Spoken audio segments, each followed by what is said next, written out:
జార్ఖండ్ సీఎంగా నేడు హేమంత్ సోరెన్ ప్రమాణ స్వీకారం చేయనున్నారు. 4వ సీఎంగా సోరెన్ బాధ్యతలు చేపట్టనున్నారు. ప్రమాణ స్వీకార కార్యక్రమానికి ఇండియా కూటమి నేతలు హాజరు కానున్నారు.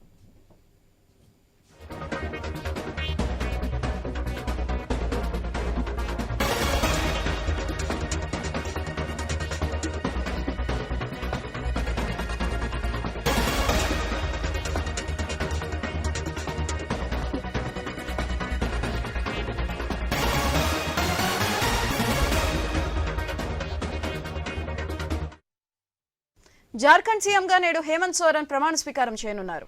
4వ సీఎంగా సోరెన్ బాధ్యతలు చేపట్టనున్నారు. ప్రమాణ స్వీకార కార్యక్రమానికి ఇండియా కూటమి నేతలు హాజరు కానున్నారు.